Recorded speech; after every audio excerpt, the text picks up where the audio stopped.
Welcome to a brand new episode of the Spiritual and Ambitious podcast. Today we are talking about a hot topic that is such a topic that we don't know much about, I would say, in the spirituality world, but we're starting to learn more about.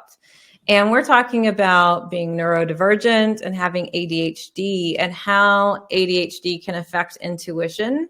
And so I have brought on Chandra Arrington because she has really opened up her intuition over the years, but some of her struggles she started to realize was because she had ADHD. And she's going to talk about some symptoms that can actually affect our intuition, but most importantly, she's going to be talking about some different ways to help you connect more with your intuition so that you can get over some of those obstacles. So welcome, Chandra. Thanks for being on the podcast today. Absolutely. It's my honor. I'm so happy to be here. I know that you and I met years ago, and it's been an honor to witness your journey and your growth and all those things. So I guess we should tell the listeners how we met. Gosh, was it like back in 2012, maybe? Was that it? Yeah, at least. When you were doing mediumship readings, one of my girlfriends gifted me a reading with you for my birthday. And so that's awesome. That was the first time that we met. And of course, that one reading turned into 3, turned into Reiki sessions, turned into, Reiki classes, turned into a lot of things. Opened up the journey. It's so interesting when you go back to things because it's like, if we just didn't do this, then where would have my path gone? If we didn't do this, what other things would I have not said yes to? It's so interesting to kind of loop it back to those. Mm-hmm. And I remember, though, doing an in-person mediumship class and the way that you got your messages, I remember that you said you had a lot of knowings, but the way that the knowing came in, you also would describe it to me like you saw it. But I think this is where it's a good starting point, because if all of our listeners are probably familiar with being a channeler, being an empath, being a seer, being an owl. And by the way, if you're not familiar and you're listening, you can take the quiz. It'll be in the show notes. And that's how I talk about the intuitive languages. But Chandra always felt like she was a channeler. So Chandra, could you share a little bit more about that journey with everybody? Sure. I've always, when about 5 years ago, when I took 4 intuitive languages myself, really channeler was the only one that I resonated with, because I would have those like premonition moments where like I would be sitting in a group of people and someone would mention someone and say, oh, well, they're not here. And then in my head, I would not think, but I would hear, well, they're not yet. And then, they would show up at the very end. Right. And I would be kind of almost like taken aback, like, where did that come from? Like, how did I know?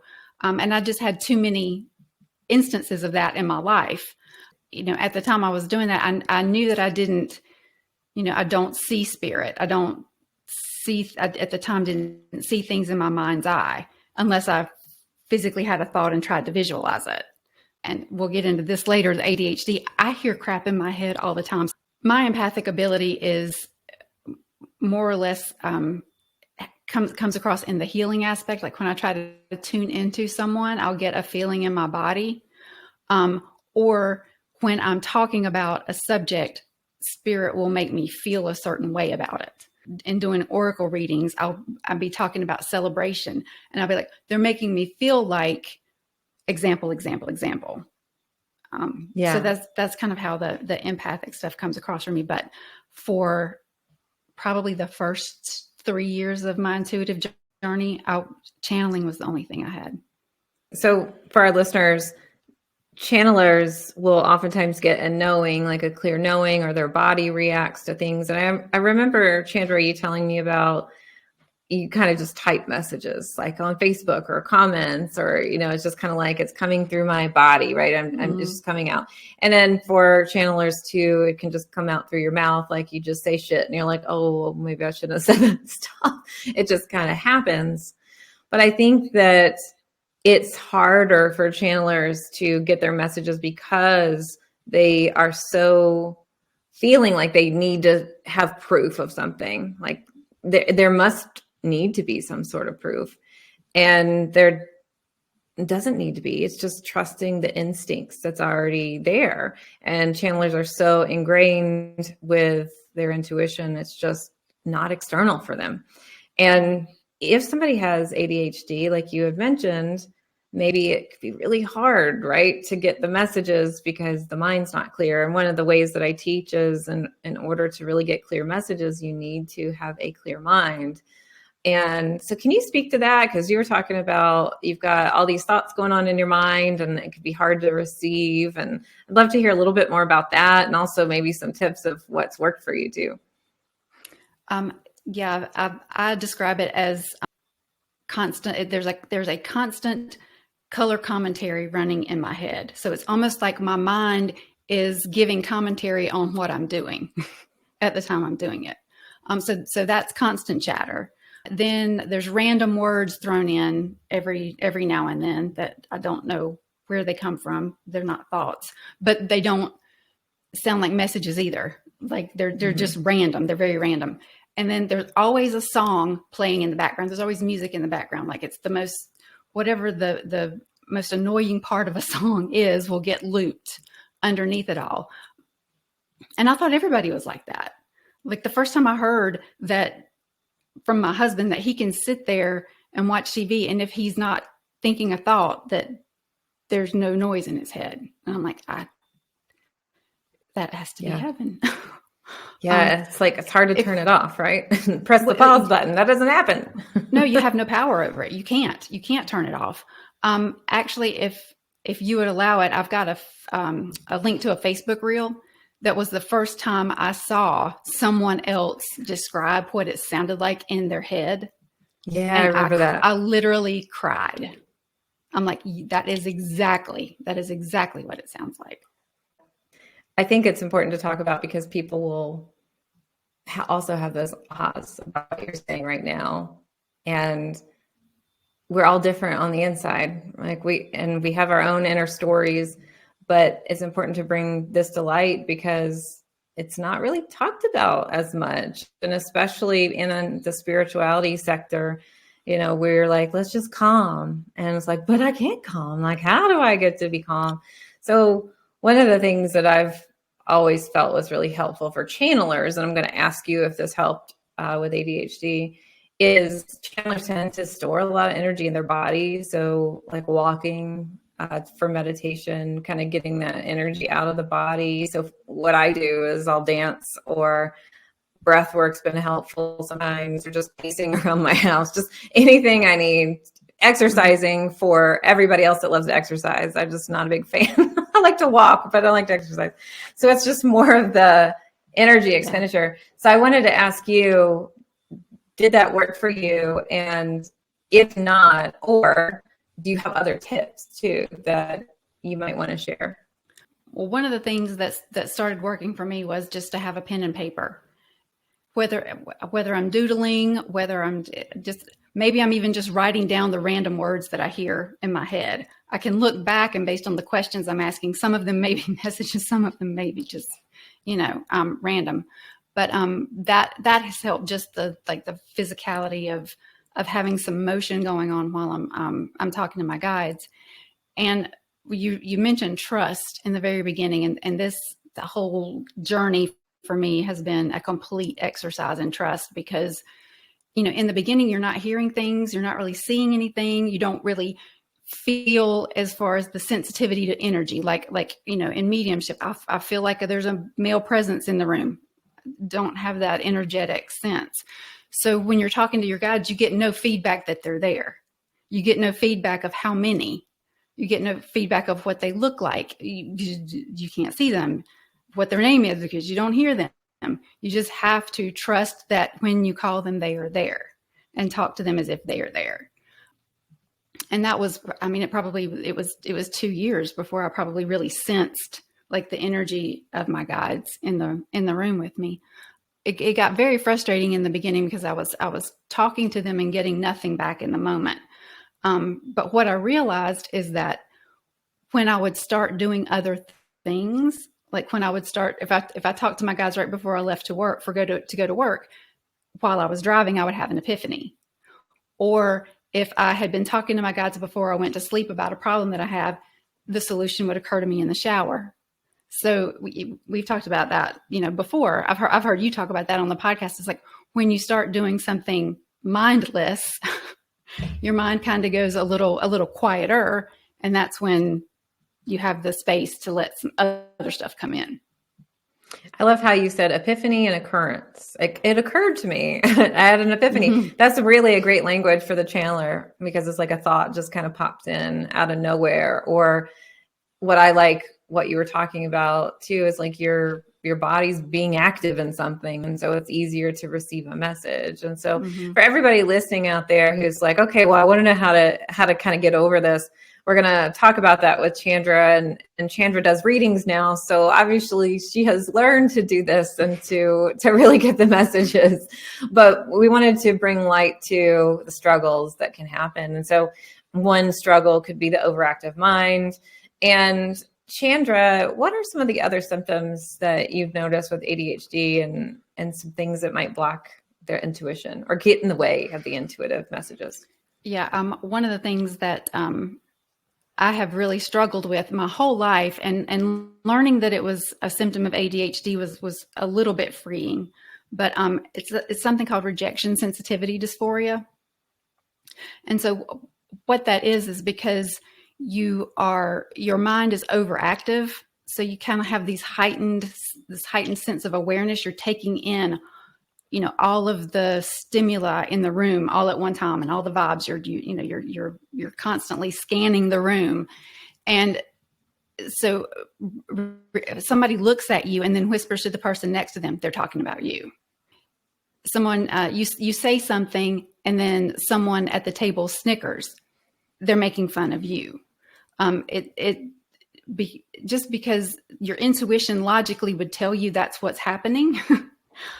It's just like it's that times 10 for the ADHD person, because the amount of information they're taking in at any given moment is higher, right? Because the brain is overacting, so you just get more information, and so it becomes very, nobody likes me, I'm too much, I'm not worthy, just a lot of thoughts like that. Another thing that happens is called ADHD paralysis. And that's when you get really, really overstimulated. Like, let's say you have a big project and it has lots of moving parts. And so you sit down and you start working on it, but your mind starts going, well, I can't do A before I do C, and I need to do C before I can do E, but E is going to feed it back into D. And you just get completely overwhelmed, and your mind shuts down. So you get to a point where there's nothing in your brain. There's no chemicals in your brain to tell your body to move. Yeah. Your brain is still going, I've got to do this. I want to do this. Why am I being so lazy? Why can't I just do the thing? What's holding me back? I'm capable. I know I'm capable. I know I'm smart enough. Why can't I just freaking get up and do the thing?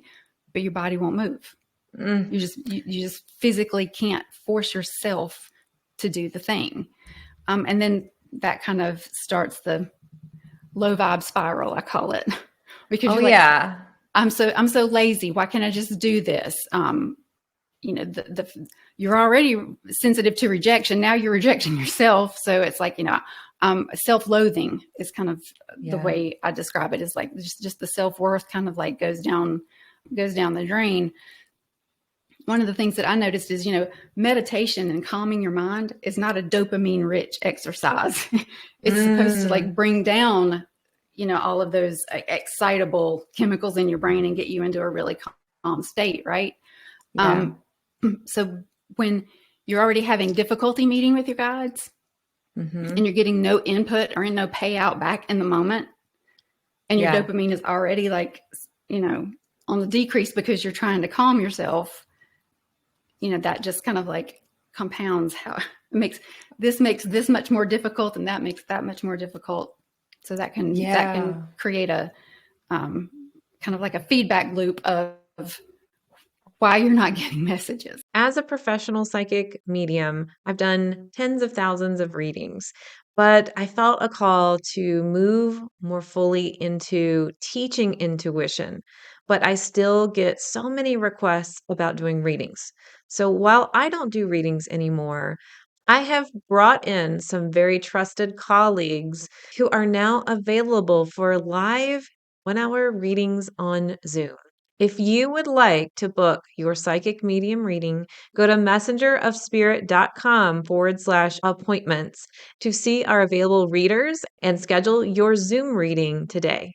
Welcome back. I'm here with Chandra Arrington, and we're talking about ADHD symptoms that can affect intuition. And we've talked about the overactive mind. I love that you're learning more about yourself. And we should tell our listeners, we're not mental health professionals or anything, but just two women chatting about their journey, and Chandra, your journey with ADHD and how much you've learned. And I mean, gosh, I think it's so important. This is like what self-growth is. This is self-care. This is really learning about yourself. And what's great is we don't even think sometimes that this could affect how we get intuitive messages. And the paralysis part too, that you spoke to, kind of reminds me of when people just feel like, and the spiral, I'm just not going to be good at this, so I'm not even going to try. I'm not even going to talk to my spirit guides because I'm not going to get anything anyway, and I'm going to avoid it. And I don't want rejection, so I'm just going to sit there and not do it. But obviously you got through this. So I did want to ask you, how did you get through this? Like, what are some tips that you can share to our listeners who may be experiencing, whether they have ADHD or not, just some of the symptoms here? What do you think could be helpful? Well, I can tell you, for me, it was how badly I wanted it.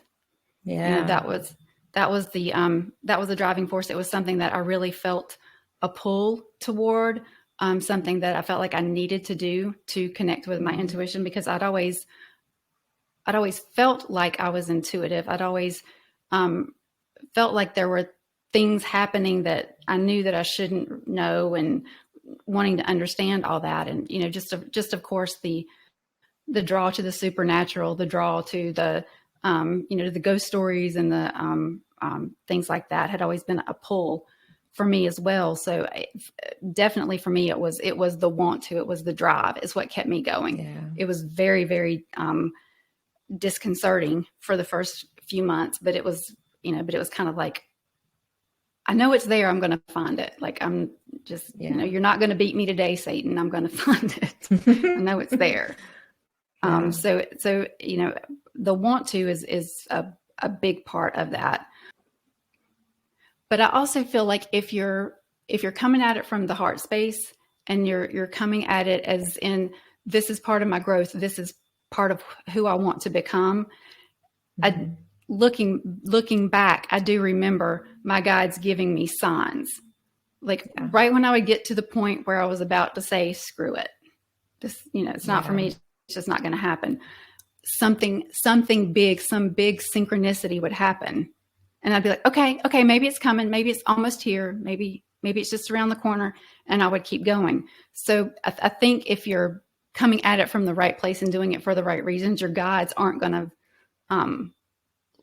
they're not going to let you give up. They're going to give you what you need in the moment. And looking back, I can tell I've got the strongest responses from my guides when it was imperative that I get the message. When I was about to give up, or when I was getting ready. One of the things I remember, I was working with my guides one morning. It was very early on in my journey. I didn't really know what I was doing. I was just following 4 intuitive languages, and I was doing the things, right? And as I'm talking to my guides, I start thinking in my own mind, you don't know what you're doing. You really don't know what you're playing with here. You probably should do some extra protection, because this is all new to you. So I stood up, I did my aura bubble, and as I'm envisioning it and strengthening it, the thought pops into my mind that no negativity will be allowed in this bubble today. Yeah. And as I'm saying that, I hear another thought, like talking over it, and no negativity will be created in this bubble today. And I'm like, what the heck? Who said that? That didn't even occur to me. That okay, the gods, thank you. I know that had to be you. Well, I go into work, and at 8:30 that morning, the layoffs started at work. And 3 people on my team were affected.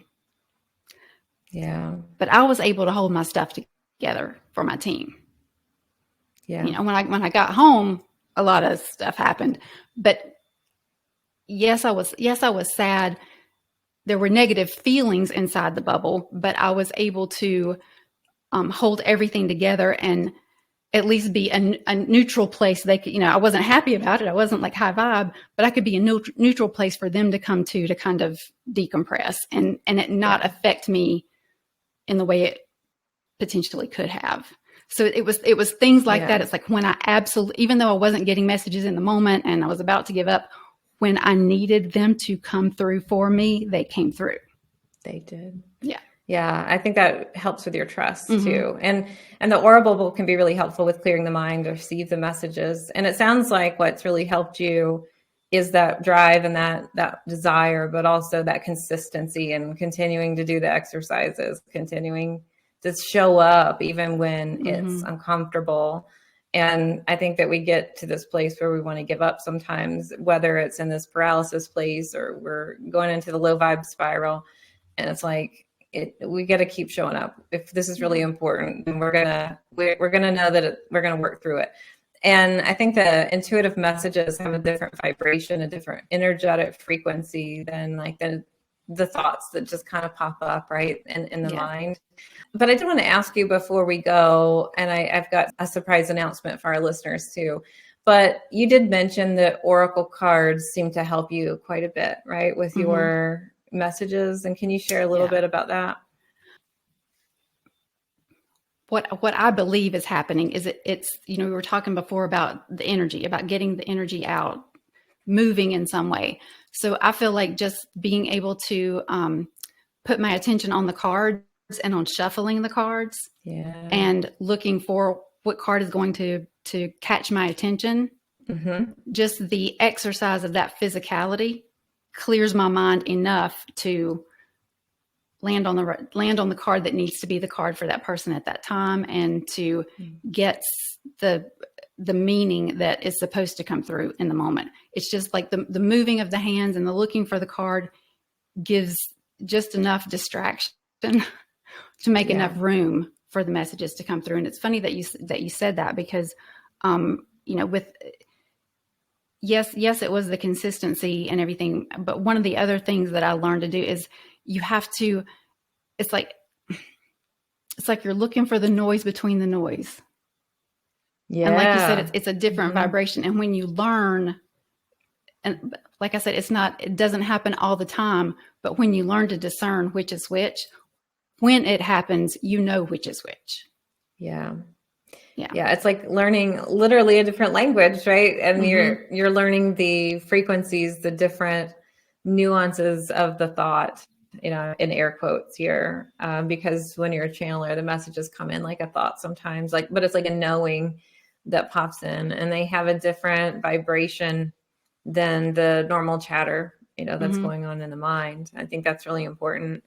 And I want to pull a card since we're talking about cards. I know that we do that sometimes on the podcast, and I didn't do that last week, so I want to do it this week and see what comes up here. And I love what Chandra's saying. So it's like you're shuffling and your hands just go to where the cards are, and that's your body's intuitive. If you're a channeler, the body's intuitive.